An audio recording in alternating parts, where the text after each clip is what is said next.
Hey, what's up everybody? My name is Marcus, welcome back to Marcus Unlocked. This is a brand new channel, all the gaming, reactions, reviews, everything else that isn't to do with cards is going to be on this channel. Now, let's kick it off with an interesting factor.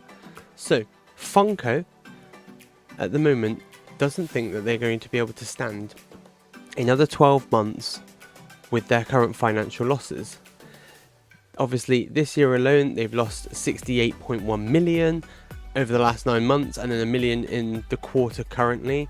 Decrease in net sales is what they said, due to a decrease in net sales outpacing the decrease in operating expenses. So they're making more and they're not selling enough. Combined with the current 215 million debt as well, they don't think that they won't be able to go for another year. Now, I want to talk about how this has happened and how they could avoid this situation. So, I want to break it down into a very, very easy system and the way that it's done. Funko have a wide collection of products. So the functioning line are as followed. Pop, which includes Bitty Pop, Funko Pop, vinyls, Pop vinyls, Pop Deluxe, Pop covers, all of that stuff that you see in the general stores.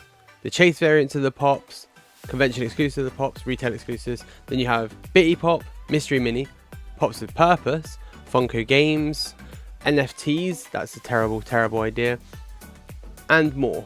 If I'm right, they also do Loungefly. Yeah, they also own Loungefly. Now, here's where they're going wrong, if you ask me, and this is completely subject. You guys can tell me another way or what you think. But as someone who works regularly in business management, my view is that, as they've just already said, they are making more than they are selling. Okay, that comes down to a consistent overprint of the same brands. They produce the same Funko Pops continuously, and obviously then they end up being reduced, but they keep producing more lines. It's like a never-ending stream of production.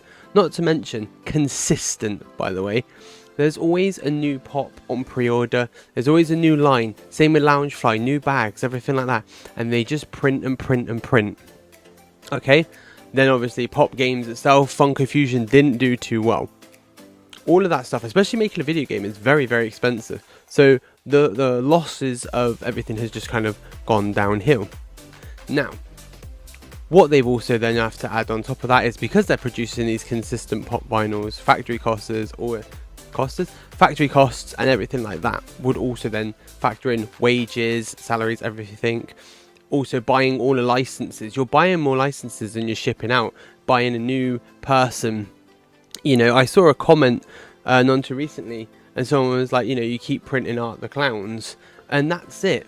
One of the biggest problems that Funko have is the consistent printing of lines and continuously overproduce. So I'm going to break down in this video a few steps that could absolutely alter the way that Funko do this, and how we could turn this from a negative to a positive.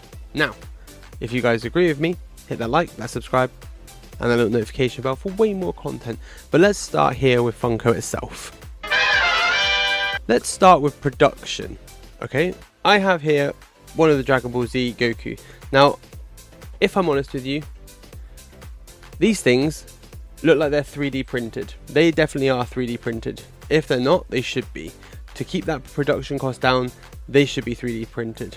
And these cardboard boxes, they can't cost too much. So I can't imagine the cost is too much, but just to verify that, we'll find out how much each individual unit costs to make. Based on a little average search I've got here, Funko spend around 5,000 to 7,500 to develop each new figure. What that means is every time they make one of these, like one licensed product, that costs around 5,000 to 7,500. That would be basically mold, design, licensing fees, everything like that to get this in. Okay, if you broke that down then to how many they produce, they need to sell, let's say they're sold at around about $10 to $15 each. So let's go on the sense that they're sold for I'll use pounds because I'm English, sorry. So to make back the money, you would have to sell 750 of those figures at £10 to make break even. That's not a lot when you consider that it's worldwide. But this doesn't say over how many production runs that they're doing, because if they're doing just one production run and that's making 10,000 figures, then you have that line. But if you're only making 250, then that's 7,500 to produce the first line, and then whatever the material and that costs after. So a continuous rise of labor, material costs and things like that. I believe to cut costs here, they already do it in Vietnam, so fairly cheap labor. Sorry, I think that you could do this with 3D printing and a bit of scanning. I'm sorry, but I think you could. I know that there's people out here who create custom pop vinyls, and they make it very similar to the design they are now, but they make much fancier boxes. Now, this is obviously the first problem.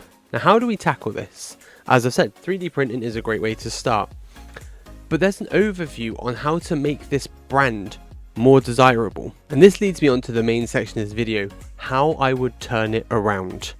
Okay, so let's not worry about 3D printing versus manufacturing in Vietnam and everything. Let's just pop that to the side, because that's money here and there, licensing fees. Now, let's go into figures themselves, and let's go into how we can streamline this to make it more in demand. So just on research alone, and this is where I'm going to kick off my overall how I streamline this, is that let's go off of that Super Saiyan Goku.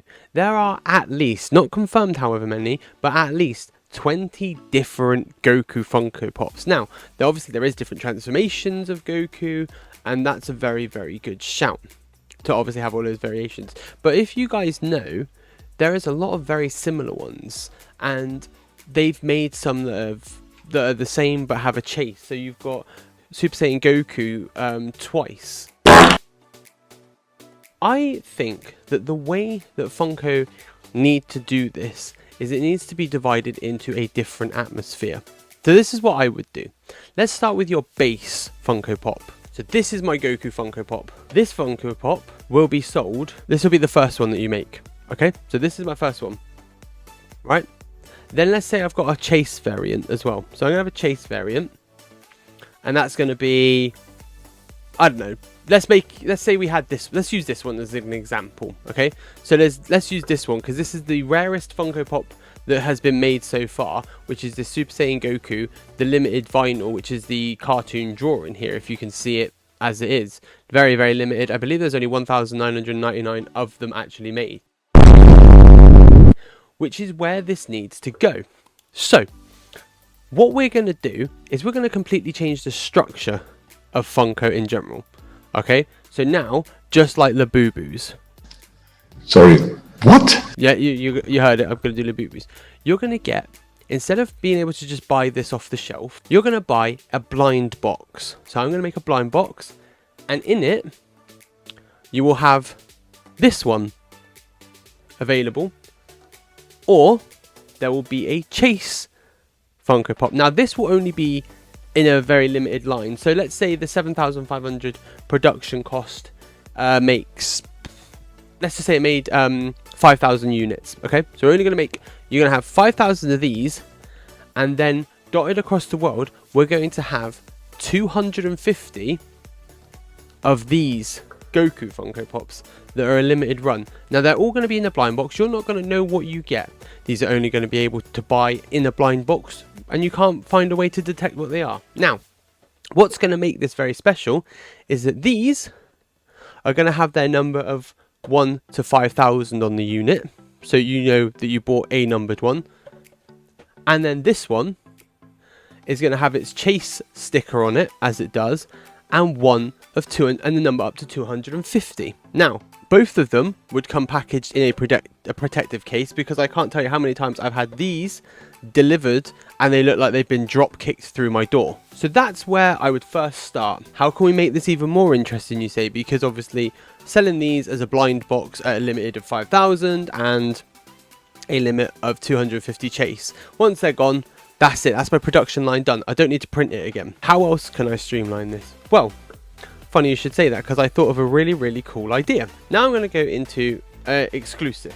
But let's just talk about the Fiend here. Bit difficult now. May Bray Wyatt rest in peace. Let's say you have a limited run of these now. So we're going to print a Bray Wyatt figure. Once again, common unit like this, down at 5,000. People can get it, comes with a pop protector. A Chase variant, down at, oh, I don't know, let's do the Chase variant again at 500. And let's say the variant of that one is going to be him glowing in the dark, right? Then, the next section, we're going to have down to a 100 or 200 variant. That's completely optional, and that's going to be a very special edition of the Fiend. So let's say we use this one, the burned variant. Now that's going to be the ultra limited. So you obviously got your Chase. This is going to be a limited edition down at 250 in a bigger blind box. And then we're going to take this one, and we would have it autographed. Now obviously that's not going to be possible with this one for Bray, but this is how I'm going to make special variants that have a certain character. So Bray Wyatt or a WWE one like John Cena or something. We take those variants and we make more in demand ones, but then we have a 1 of 1 with a collector's 1 of 1 stamp that's autographed. So one person in the world is going to buy this blind box not knowing that they're going to open it up and get a 1 of 1 Bray Wyatt. Now, is that a great idea? I think it's a fantastic idea because we're limiting the production run, but we're also increasing the demand. I think one of the biggest issues with Funko itself is that these don't go in demand because you can always buy them, and they're always in clearance because they continuously print. This hasn't been printed for ages, but I guarantee you, if they had a demand system, it would get printed more. That's another thing that I've always wanted to talk about, and how another way to test whether we can make these variants. So, like I said, these collection runs being like a limited run to begin with, so 1 production cost, then a chase, and then we could do a limited chase, and then a 1 of 1 autograph with celebrities. You know, they sign it, it's 1 of 1, boxed, 1 of 1 stamp here, autograph, all in a protective case. Boom, someone's got a collector. We're going to sell all of those units, and let's say we sell them at £50 each, or even if you sold them at 25. If these have got 5,000 of them, the hunt's on. But that's 5,000 units at, let's say, 7.5 grand. And they will sell because people will want the 1 of 1 because they are collectible then. These are collectible, but they don't feel collectible at all, ladies and gents. Like, I can pick these up anywhere. Most of the time most of them are on clearance. I bought a Jace from HMV. It was Jace from Magic the Gathering for 49 pence, for goodness sake. They're not collectible in the sense of they don't feel collectible because there's nothing special about it. Where's your print? There isn't anything special about it. There are other things you can do with collectibles. We could release a very, very limited edition set that literally is only like 1 to 50, 1 to 100, and they all come in just one box, but there's only that limited, and they're going to cost more. Bigger licensing, way more collectible. The thing that I'm noting from here, and what I'm saying is, what you need to do is take that run that makes them so collectible, like football cards. The numbers are the most important thing. Anything that's done by Topps is in demand. I think the idea of like them taking it away from all retailers as well to make it more collectible will really farm out these issues that they have. Okay, so that's where I would go with it. And you know, correct me if I'm wrong, but if you look at this, how much demand this Goku's in, because it's so limited. Oh, there you go. It's 1,200 pieces available. So there's only 1,200 available, not 1,999. And look at the price it goes for, because it's actually in demand. If you create these inside of blind boxes with variants scaling down, then you could easily flip that profit just like that. The other thing, lounge fly bags, right? Once again, 1 production run, limited run, boom, done. People love Loungefly. They don't have enough retailers. I don't see every retailer like Tesco having Loungefly in. So let's make them more collectible again. Because I tell you what, the Disney ones and that, they go nuts. But they are expensive. But there's not a reason for them to be expensive. Once again, limited run. They've got those plaques on them that say Loungefly. So let's make them collectible. Let's make a Loungefly 1 of 50. Because I tell you something, and this is the honest truth, and you guys can answer me this in the comments as well. Let's take a Loungefly bag, and let's take a Radley bag. Now, Radley alternate their bags every season. So that bag you buy at £150 next season won't be there. It might be in an outlet shop if they didn't sell them, but probably not there. A Loungefly bag at £75, it's probably going to be there for a while. because there's not enough demand to pick it up for 80 quid. Now, you answer me this question. Radley bag, £150, going to be gone next season. Loungefly bag, £75, might be there, probably will be there, because they're always in HMV, some of the ones that we've had for ages. Which one are you buying? Now, someone who wants to potentially look for profit will buy this Radley bag for 150 because it is more in demand. Once the season's gone, you can list it, and someone might be like, oh, I wanted that bag last season, but I didn't have the right funds for it, but it was gone. Let's make these Loungefly bags.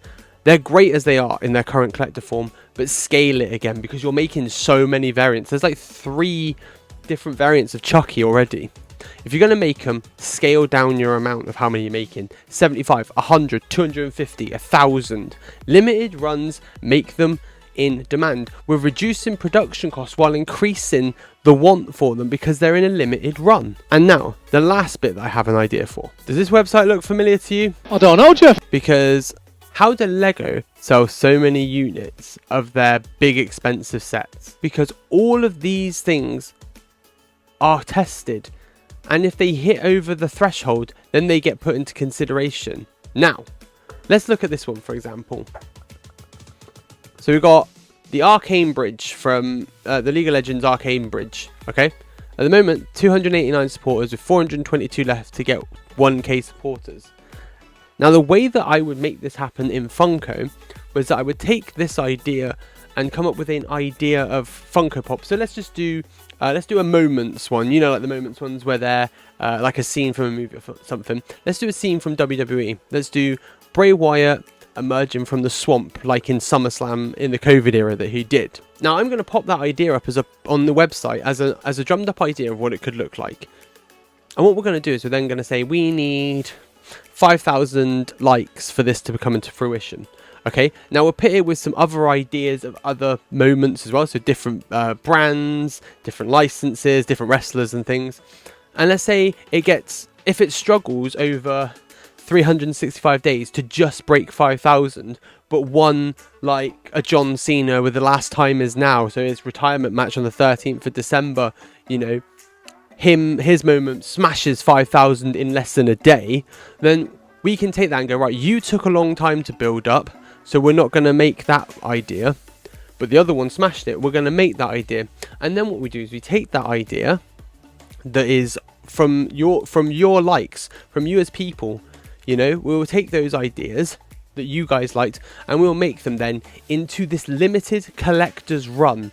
So, you know, once again, now we're going to have, let's say, John Cena last time is now, celebrating his final match, retirement, him in the ring on his knees, basically, you know, celebrating, and confetti's falling in the box. Now, that's going to be limited to 5,000, and then we're going to have him in a different variant. I don't know, let's say wearing a different color chase outfit down to 500.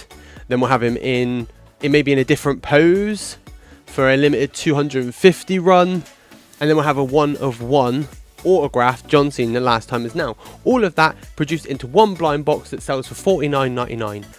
Boom. And that was done through using this same system, because this is not a copyrighted idea. The Lego idea system is not copyrighted. So at Funko, we could use this idea to help shape how we just keep those licenses and we just build things that people want. Instead of mass producing every character, let's be honest, My Hero, Dragon Ball, Naruto, nearly every character has a pop vinyl. Now that is cool, but there's not a need for them all because they're not a limited run. You can still go out to Tesco and buy Gara. I saw this Gara years ago and never bought it. I picked him up at Tesco 3 months ago. So Funko, if you're listening, you can hire me for 80 grand a year plus 10% of the right fees for sales, because this is everything that you need. But you can make a lot of using these ideas to get the crowd to tell you. We limit these down and make them collectible because they're meant to be collectibles.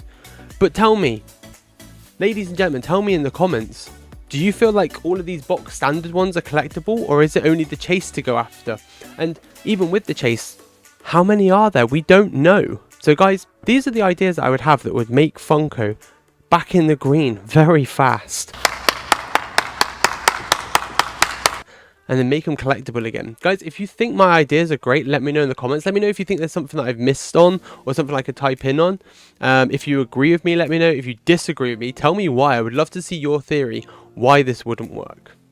And don't forget to hit that like, that subscribe, and that little notification bell for all new videos. Like I said, there's going to be a lot of different stuff happening on this channel. All of the stuff that I don't cover in the card channel.